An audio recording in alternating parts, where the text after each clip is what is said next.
Hi friends, have you ever wondered why our number system is called decimal number system and why they decided to take our number system's base as 10? Because we take base 10, we call it as a decimal number system. But why do people, those who created the numbers or created the number system properties, took 10 as the base? Just think once. Try to remember how you were taught to count in your childhood days. We started counting using our fingers as children.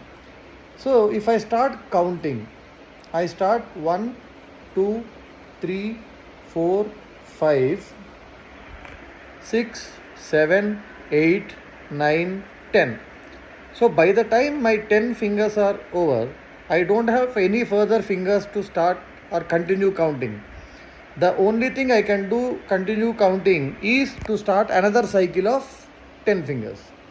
So once you complete the number of fingers using which you started counting, that one complete cycle is over, is to be represented, and then the next cycle has to be started. So if you understand why that 2-digit number 10 is actually represented, we can understand that 1 represents one complete cycle is over and 0 represents the second cycle still did not start. So 10 does not mean 10. 10 actually means the base with which we are actually starting the next cycle of counting.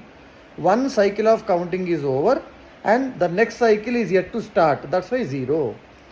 If I have a number 11, it means one complete cycle of 10 fingers and one extra count is done.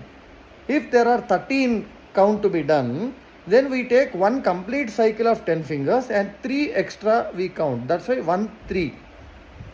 So, because we have as humans naturally 10 fingers, our base 10 is called 10.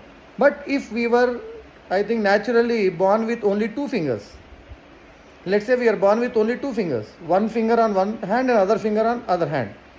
If we have only 2 fingers, then our first cycle of counting will finish by 2.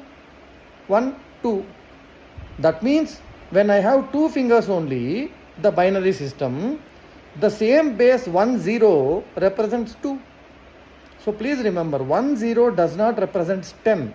10 represents the base, which is equal to the number of fingers with which we started counting as a cycle.